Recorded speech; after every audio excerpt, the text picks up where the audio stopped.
నర్సరావుపేటపై YCP నేత కాసు మహేష్ రెడ్డి కీలక వ్యాఖ్యలు చేశారు. నర్సరావుపేట మా కుటుంబానికి కంచుకోట అని అన్నారు. పేటను కాసు కుటుంబం ఎప్పటికీ వదిలిపెట్టదని కామెంట్ చేశారు. మా తాత తండ్రి ఇక్కడి నుండే రాజకీయం చేశారని అన్నారు మహేష్ రెడ్డి. పేట అభివృద్ధికి కట్టుబడి ఉంటామని అన్నారు ఆయన. అందరికీ గ్రూపులుంటాయి, అవి సహజమని చెప్పుకొచ్చారు. వచ్చే ఎన్నికల్లో పేట నుంచి మహేష్ రెడ్డి పోటీ అంటూ కూడా జోరుగా ప్రచారం జరుగుతోంది. ఇప్పటికే పేటలో పాతుకుపోయిన గోపిరెడ్డి శ్రీనివాసరెడ్డి కూడా ఉన్నారు. నర్సరావుపేట ఈ ప్రాంతంలో రాజకీయం నాతోనో నేను పుట్టిన దాంతోనో వచ్చింది కాదు కదా. ఇప్పటికి 80-90 సంవత్సరాల రాజకీయం ఈ ఇంటి నుంచి. కాసు వెంకటరెడ్డి గారు, బ్రహ్మాందరెడ్డి గారు, వెంకటరెడ్డి గారు, అదిగో ఫోటోలు చూడండి. 80-90 సంవత్సరాల నుంచి అనేక పదవులు ఈ ప్రాంత ప్రజల దయ వల్ల ఒక రాష్ట్రపతి, ఉపరాష్ట్రపతి తప్పితే ఈ కుటుంబం అనేక పదవులు చేసింది. సుమారు 16-17 మంది ముఖ్యమంత్రులు ఇంటికి ఇచ్చి మా ఆతిథ్యం స్వీకరించారు. అది మా గర్వం. ఈ ప్రాంత ప్రజలు మాకు చూపిన ఆదరణ. అలాగే చెప్తున్నా, కాసు మహేష్ రెడ్డితో ఈ ప్రాంత రాజకీయాలు కాసు కుటుంబంతో రాలేదు, నాతో పోవు.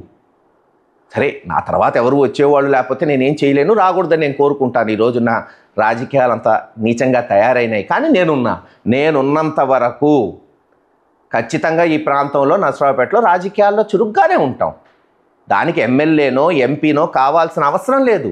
ఈ జిల్లాలో కాసు కుటుంబం చేసినంత అభివృద్ధి అది బ్రహ్మాందరెడ్డి గారి వల్ల కావచ్చు, ఆ తర్వాత రాజశేఖర రెడ్డి గారి సహకారంతో కావచ్చు, ఆ తర్వాత జగన్మోహన్ రెడ్డి గారి సహకారంతో కావచ్చు, మేము చేసినంత అభివృద్ధి ఎవరూ చేయలేదు. ఇది వాస్తవం. బహిరంగ చర్చకు కూడా నేను సిద్ధం.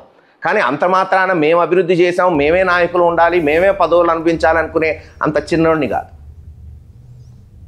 మహేష్ రెడ్డి కామెంట్స్కి సంబంధించి మరిన్ని అప్డేట్స్ మా కరెస్పాండెంట్ సత్య అందిస్తారు. సత్య, ఏ ఉద్దేశంతో మహేష్ రెడ్డి కామెంట్స్ చేశారు? గ్రూపులు ఉండటం అవి సహజం, నేను కూడా దాన్ని అంగీకరిస్తున్నాను అనేటువంటి మాట చెప్పారు అని అంటే గోపిరెడ్డి శ్రీనివాసరెడ్డిని ఉద్దేశించి అన్నటువంటి మాటేనా, లేకపోతే వచ్చే ఎన్నికల్లో నేనే ఈ సీట్లో పోటీ చేస్తాను ఎంతమంది ఉన్నప్పటికీ అనేటువంటి ఒక ధీమాతో చేసినటువంటి కామెంట్ కింద దాన్ని చూడాలంటారు? ఎలా చూడాలి దాన్ని?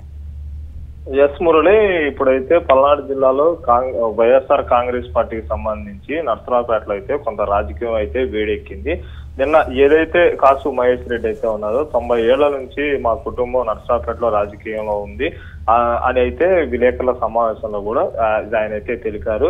కాసు కుటుంబానికి చెందిన బ్రహ్మానందరెడ్డి, వెంగల్ రెడ్డి, వెంకట కృష్ణారెడ్డి ఎన్నో పదవులు అలంకరించారు.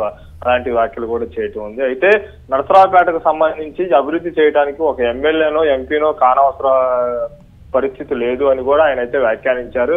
ఎమ్మెల్యే అవ్వచ్చు, అవ్వకపోవచ్చు, కానీ నర్సరావుపేట అభివృద్ధికి మాత్రం మా కృషి ఎప్పుడు ఉంటూనే ఉంది. మేము ఇక్కడ నుంచి గురిజాల వెళ్ళినా సరే మా కుటుంబానికి సంబంధించిన కొంత వర్గం అనేది మాకు నర్సరావుపేటలోనే ఉంటుందని కూడా ఆయన అయితే నిన్నైతే వ్యాఖ్యానించారు. అయితే ఇప్పటికైతే గోపిరెడ్డి శ్రీనివాసరెడ్డి అయితే పల్నాడు జిల్లాకి సంబంధించి వర్కింగ్ ప్రెసిడెంట్ గా అయితే ఉన్నారు. ఆయన 3 సార్లు అయితే కంటెస్ట్ చేశారు, పోటీ చేశారు మురళి.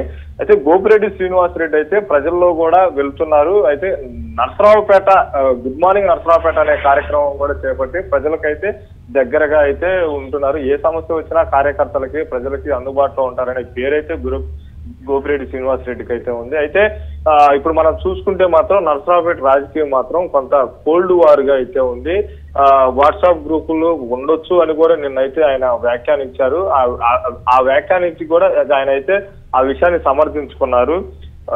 మనం చూడాలి మురళి, నర్సరావుపేట మాత్రం ఇంకా 3 ఏళ్లు ఉన్న సమయంలో ఇలాంటి రాజకీయ పరిణామాలు చోటు చేసుకోవటం వల్ల కొంత ఆసక్తిగా కూడా అయితే ఇక్కడ నర్సరావుపేట రాజకీయం అయితే కనపడుతుంది. మనం అదే విధంగా అయితే ఇంకా అధిష్టానం అయితే ఎవరిని డిక్లేర్ చేయలేదు. అధిష్టానం మాత్రం నర్సరావుపేట ఇన్ఛార్జిగా అయితే ప్రస్తుతానికి గోపిరెడ్డి శ్రీనివాసరెడ్డిని అయితే ఉంది. ఇంకా 3 ఏళ్లు సమయం ఉంది కాబట్టి ఎలాంటి ఉద్దేశించి ఎక్కడ నేను మాట్లాడినైతే గోపిరెడ్డి శ్రీనివాసరెడ్డి అయితే ఇలాంటి వ్యాఖ్యలకు సమాధానం అయితే మనకైతే స్పందించలేదు.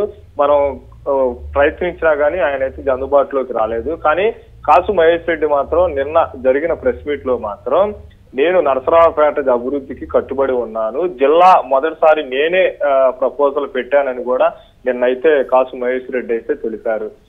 వేచి చూడాలి మురళి. మనం అయితే ఇంకా 3 ఏళ్లు సమయం ఉంది కాబట్టి అధిష్టానం ఎవరికైతే మొగ్గు చూపుతుంది, అధిష్టానం ఎవరి వైపు అయితే ఉంటుందో అది అధిష్టానం చూసుకుంటుందని కూడా గోపిరెడ్డి వర్గం ఏం చెప్తుంది అంటే ఇంత కాన్ఫిడెంట్గా మహేష్ రెడ్డి చెప్తున్నారు అంటే గోపిరెడ్డి శ్రీనివాసరెడ్డి కూడా గ్రౌండ్ లెవెల్లో బాగా తిరుగుతున్నారు అనేటువంటి మాట అందరికీ కార్యకర్తలకు ప్రధానంగా ఓటమి తర్వాత అందరికీ అందుబాటులో ఉంటూ ధైర్యం చెప్పినటువంటి నేత మాతో ఉన్నాడు గోపిరెడ్డి శ్రీనివాసరెడ్డి అనేటువంటి ఒక మాట కూడా అంటున్నారు కదా. దీనికి సంబంధించి వారి వర్గం ఏం చెప్తుంది మహేష్ రెడ్డి కామెంట్స్ పై? గోపిరెడ్డి వర్గం మాత్రం మురళి ఇంతవరకు ఎక్కడా గానీ బహిరంగంగా గానీ ఎక్కడా అయితే మాత్రం ఇలాంటి వ్యాఖ్యలకి ఎక్కడా స్పందించలేదు.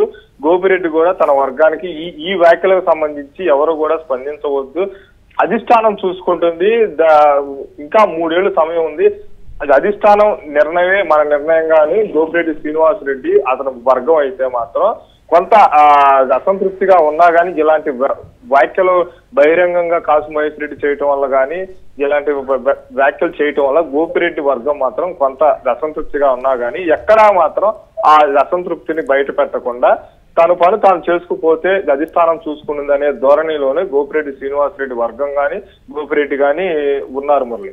రైట్, థ్యాంక్స్ ఫర్ అప్డేట్ సత్య.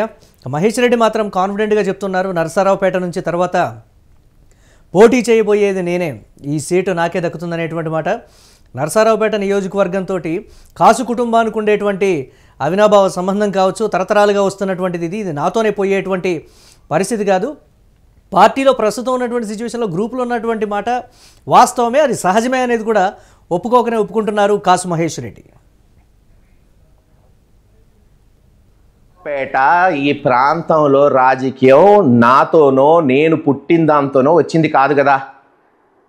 ఇప్పటికి 80-90 సంవత్సరాల రాజకీయం ఈ ఇంటి నుంచి. కాసు వెంకటరెడ్డి గారు, బ్రహ్మాందరెడ్డి గారు, వెంకటరెడ్డి గారు, అదిగో ఫోటోలు చూడండి. 80-90 సంవత్సరాల నుంచి అనేక పదవులు ఈ ప్రాంత ప్రజల దయ వల్ల ఒక రాష్ట్రపతి, ఉపరాష్ట్రపతి తప్పితే ఈ కుటుంబం అనేక పదవులు చేసింది. సుమారు 16-17 మంది ముఖ్యమంత్రులు ఇంటికి ఇచ్చి మా ఆతిథ్యం స్వీకరించారు. అది మా గర్వం. ఈ ప్రాంత ప్రజలు మాకు చూపిన ఆదరణ. అలాగే చెప్తున్నా, కాసు మహేష్ రెడ్డితో ఈ ప్రాంత రాజకీయాలు కాసు కుటుంబంతో రాలేదు, నాతో పోవు. సరే, నా తర్వాత ఎవరు వచ్చేవాళ్ళు లేకపోతే నేనేం చేయలేను, రాకూడదని నేను కోరుకుంటాను. ఈరోజు నా రాజకీయాలు అంతా నీచంగా తయారైనాయి, కానీ నేనున్నంత వరకు ఖచ్చితంగా ఈ ప్రాంతంలో నరసరావుపేటలో రాజకీయాల్లో చురుగ్గానే ఉంటాం. దానికి ఎమ్మెల్యేనో ఎంపీనో కావాల్సిన అవసరం లేదు. ఈ జిల్లాలో కాసు కుటుంబం చేసినంత అభివృద్ధి అది బ్రహ్మాందరెడ్డి గారి వల్ల కావచ్చు, ఆ తర్వాత రాజశేఖర రెడ్డి గారి సహకారంతో కావచ్చు, ఆ తర్వాత జగన్మోహన్ రెడ్డి గారి సహకారంతో కావచ్చు, మేము చేసినంత అభివృద్ధి ఎవరూ చేయలేదు. ఇది వాస్తవం. బహిరంగ చర్చకు కూడా నేను సిద్ధం. కానీ అంత మాత్రాన మేము అభివృద్ధి చేసాం, మేమే నాయకులు ఉండాలి, మేమే పదవులు అనిపించాలనుకునే అంత చిన్నోడిని కాదు. ఇది ప్రజాస్వామ్యం. అందరికీ ప్రజలు అవకాశం ఇస్తారు, అన్ని పార్టీలకు ఇస్తారు, అందరి నాయకులకు ఇస్తారు అనుకునే వ్యక్తిని మాకు ఇచ్చారు, ఇంకోళ్ళకి ఇస్తారు. రేపు అది కొనసాగుతుంటుంది. మంచి చెయ్యాలి, 4 మంచి పనులు చేయాలి, అంతే. దాంట్లో ఇదేముంది? ఇప్పుడు కొత్తగా వస్తున్న చర్చ ఏమీ లేదు కదా. మా పార్టీ తరఫున శ్రీనివాసరెడ్డి గారు ఉండొచ్చు. ఎస్, గతంలో సహకరించాం, రేపు సహకరిస్తాం. అభివృద్ధి అనేది నిరాటంకం. ఎవరు వచ్చినా మా సలహాలు సూచనలు ఉంటాయి. ఇప్పుడు మీకు ఉదాహరణకు చెప్తాను. JNTU కాలేజ్ తెచ్చింది ఎవరు? కాసు కృష్ణారెడ్డి గారు. పట్టుపట్టి ఆ రోజు కాకాణి దగ్గర భూమి తీసుకొని ఈ ప్రాంతంలో విద్య బాగుంది, ఇంజనీరింగ్ కాలేజీలు తేవాలి, ఆ ఇంజనీరింగ్లోనే అతి ఉన్నతమైన విద్య అని JNTU తీసుకొచ్చాం. ఏంటండి మీ అభిప్రాయం ఏంటి? ముఖ్యమంత్రి గారు అడగమన్నారు అన్నారు. ఒకటే చెప్పా. ఏంటి అసలు పార్టీ స్టాండ్ ఏంటంటే, జిల్లాలు కొత్తగా ఏర్పాటు చేస్తున్నాం, పార్లమెంట్ సెంటర్లో ఉండాలి, క్యాపిటల్ ఉంటే అందరికి అందుబాటులో ఉంటుంది అంటే మంచి ఐడియానే. ఎప్పటి నుంచో ఉందండి ఇది చర్చ. మరి ఏం చేద్దామంటే పెట్టండి, నరసరావుపేట పెట్టండి అనే అన్నాను. తప్పేముంది దాంట్లో?